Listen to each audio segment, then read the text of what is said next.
Hello hi welcome back to మెనీ మోర్టాక్స్. అందరూ ఎలా ఉన్నారు? నేనైతే చాలా బాగున్నానండి. మీరు ఎలా ఉన్నారు? కింద కామెంట్ సెక్షన్లో అయితే రాస్తారనుకుంటున్నాను. మీరు బాగుండాలని చెప్పేసి అనుకుంటున్నాను. మేము బెంగళూరులో ఉన్న కొబ్బన్ పార్క్ అయితే వెళ్ళాము. దీన్ని లాల్ బహదూర్ బయోలాజికల్ పార్క్ అని కూడా అంటారు. ఈ పార్క్ మొత్తం వచ్చే వాళ్ళకి 300 ఎకరాలు. ఎంతో చూడండి, ఒక రోజు మొత్తం తిరిగినా కానీ సరిపోదు. అంటే మనకు టైం సరిపోదు, ఇంకా చూడాల్సింది చాలా ఉంటుంది. ఈ పార్కులో చక్కగా సిటీ మధ్యలో ఉంటుంది, గ్రీనిష్గా అంతా ఎప్పటియో చెట్లు అన్నీ మొక్కలు, ఎక్కడెక్కడయో మొక్కలు అన్నీ కూడా చాలా వెరైటీస్ ఉంటాయి. రకరకాలు మనకు తెలియని, మనకు చూడని, ఎప్పుడు చూడని అన్నీ స్పెషల్గా ఉంటాయి, చాలా బాగుంటాయి.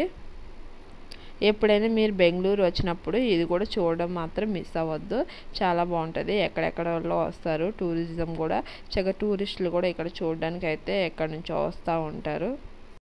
ఇక్కడ స్పెషల్గా ఫోటోలు తీయడానికి కూడా కొంతమంది ఉంటారు. మనం కావాల్సిన ప్లేస్లో ఉండి ఫోటోలు కూడా తీయించుకోవచ్చు. మెయిన్గా ఇక్కడ ఇంకా కొన్ని ఉంటాయి, ఇలాగే చిన్న చిన్న టెంపుల్స్ అవన్నీ కూడా చాలా ఉంటాయి. వాటి దగ్గర ఫొటోస్ తీసేవాళ్ళు ఉంటారు, మనకి అప్పటికప్పుడే ఫొటోస్ తీసిస్తారు. ఈ మధ్యలో ప్లేస్ ఉంది కదా, ఈ పైన ఈ కింద ఏ ప్లేస్ ఉంది కదా, ఈ ఏరియాలో ఆ సీజన్ బట్టి కొన్ని సీజన్లు బట్టి గార్డెన్లో చక్కగా అక్కడ చిన్న చిన్న మొక్కలు అన్నీ కూడా పెంచుతూ ఉంటారు. ఈ పార్క్ మొత్తం కూడా పెద్ద పెద్ద చెట్లతో, చిన్న చిన్న మొక్కలతో, అందమైన మొక్కలతో ఎక్కడికి ఎంత దూరంలో ఉంటాయో, చాలా పెద్దది కదా, ఏ మూలకి ఎక్కడికి వెళ్ళినా కానీ కనిపించరు. 300 ఎకరాలు అంటే ఎక్కడ కొంచెం అయితే ఇక్కడ ఉన్నారు అక్కడ ఉన్నారని చెప్పేసి అనుకోవచ్చు. దీంట్లో కూడా తప్పిపోవచ్చు కూడా. పెద్ద పెద్ద చెట్లు ఉంటాయి. ఈ చెట్లు చూస్తున్నారు కదా, ఆ చెట్లతో కూడా చాలా షేపులు, అంటే రకరకాలుగా పులిలాగా, నెమలిలాగా, ఇంకా చాలా విధాలుగా అయితే ఆ కొయ్యలతో అయితే చెక్కుతూ ఉంటారు. చెక్కి ఉన్నాయి, చాలా బాగున్నాయి చూడడానికి కూడా. కొన్ని క్యాప్చర్ చేసాము, పాములాగా, ఇంకా దాంట్లోనే మూసలిలాగా, అవన్నీ కూడా చాలా బాగున్నాయి. అసలు బాగా చెక్కారు చూడడానికి అయితే. దగ్గర నుండి చూస్తే అసలు అవి రియాలిటీ లాగే ఉంటాయి. కొన్ని మనం అవి మిస్ అయిపోతాం కూడా చూడడానికి. ఆ ఫాస్ట్లో అవి ఆ మూల అక్కడ ఉన్నాయా అని చెప్పేసి అనుకుంటాము. సరిగ్గా అన్నీ అబ్జర్వ్ చేసి వెళ్తే మన కళ్ళకు అన్నీ కనిపిస్తూ ఉంటాయి, బాగుంటాయి కూడా చూడడానికి కూడా. ఇక్కడికైతే చాలా పెద్ద అడవి, చెట్లు మొక్కలు అన్నీ కూడా ఎక్కువగా ఉంటాయి. పెద్ద గార్డెన్ కదా, 300 ఎకరాలు కదా, ఇక్కడికి ఎక్కువ ప్రేమికులు కూడా వస్తారు. ప్రకృతిని ప్రేమించే వాళ్ళకన్నా ప్రేమించుకునే వాళ్ళు ఎక్కువగా ఉంటారు ఇక్కడైతే. కానీ ప్రకృతిని ప్రేమించే వాళ్ళు ఉంటే చాలా ఆస్వాదిస్తారు ఈ ప్రకృతి, ఈ మొక్కలు ఇవన్నీ కూడా.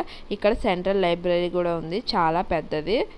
ఇంకా దీని చరిత్ర కోసం వస్తే, హైదర్ అలీ అనే రాజు తన కొడుకు కోసం, టిప్పు సుల్తాన్ అనే తన కొడుకు కోసం ఈ బొటానికల్ గార్డెన్ అయితే చక్కగా చేశారు. దేశ విదేశాల్లో ఉన్న మొక్కలు అవన్నీ కూడా ఇక్కడ ఉండాలని చెప్పేసి అనుకున్నారంట. అందుకని ఎక్కడెక్కడ ఉన్న మొక్కలన్నీ కూడా ఇక్కడ తీసుకొచ్చి పెట్టేవాళ్ళంట. ఈ పార్కులో చూసే ఓపిక, తిరిగే ఓపిక ఉంటే ఎంతైనా చూడొచ్చు, ఎంతైనా తిరగచ్చు. తిరగాలే కానీ ఇక్కడ అన్నీ ఉంటాయి చూడండి. మనం కొండ ఎక్కి దేవుని దర్శనం చేసుకున్నట్లు కూడా చక్కగా పైన గట్టు మీద ఒక గుడిలాగా కూడా కట్టారు. ఆ కొండ మొత్తం ఎక్కేస్తే ఆ అబ్బా కొండ ఎక్కినట్లు ఫీలింగ్ కూడా కలిగిద్ది మనకే. ఇక్కడ ఫోటో షూట్స్ అన్నీ కూడా చాలా బాగుంటాయి. అంటే మనం ఫోటో షూట్స్ ఏమన్నా తీయించుకోవాలన్నా కానీ ఇక్కడికి వచ్చి తీయించుకుంటే చక్కగా అన్నీ అవైలబుల్గా ఉంటాయి కాబట్టి ఏమి ఎత్తుక్కునే పని ఉండదు. చక్కగా ఎక్కడ మనం ఏ విధంగా తీసుకోవాలనుకుంటే ఆ ప్లేస్కి వెళ్ళి చక్కగా అలాగా మనం ఫోటో షూట్స్ అయితే తీసుకోవచ్చు. అంత పబ్లిక్ పార్క్ టైప్లో కదా, అంతగా ఏమి అనరు. చూడండి, గ్రీనిష్గా చక్కగా అలాంటి ఏరియా కావాలన్నా, మనకి ఏ విధంగా కావాలన్నా, బ్రిడ్జ్ టైప్లో, ఇంకా కొండల్లాగా, ఇంకా అన్నీ ఉంటాయి ఇక్కడ. మనం చూడాలే కానీ మనం ఒక రోజు మొత్తం పట్టదు, ఒక రోజు మొత్తం సరిపోదు తిరగాలి అంటే. ఎక్కడికెక్కడికే మ్యాప్లు కూడా ఉంటాయి, మనం తిరగాలే కానీ ఆ మ్యాప్ల ద్వారా కూడా వెళ్ళొచ్చు. మేము ఒక రూట్ని వెళ్ళి ఒకే రూట్ని వచ్చాము, అప్పటికే ఈవినింగ్ 4 అయిపోయింది. ఇంకా చాలా లేట్ అయిపోయిందిగా, ఇంకా చిన్నపిల్లలతో అని చెప్పేసి వెంటనే వచ్చేసాము. ఇంకెప్పుడైనా వెళ్దాంలే, అంతా చూద్దాంలే అని. ఇక్కడికి వెళ్ళాలి అనుకున్నప్పుడు చక్కగా అంటే ఫ్యామిలీ మొత్తం వెళ్తూ ఉంటే చాలా సరదాగా ఉంటుంది. ఇంకా ఫుడ్ అవన్నీ కూడా, ఎందుకంటే ఇది పార్క్ లోపల కదా, కొంచెం మనం ఏమైనా కొనుక్కోవాలి తీసుకోవాలన్నా కానీ కొంచెం కాస్ట్ అనేది ఎక్స్పెన్సివ్గా ఉంటుంది, ఏ థింగ్స్ కొనుక్కోవాలనుకున్నా. అందుకనే ముందే ప్రిపేర్ చేసుకుని వెళ్తే ఎలాంటి ఇబ్బంది ఉండదు. మా వీడియో మీకు నచ్చినట్లయితే లైక్ చేయండి, షేర్ చేయండి అండ్ సబ్స్క్రైబ్ చేసుకోండి. బాయ్.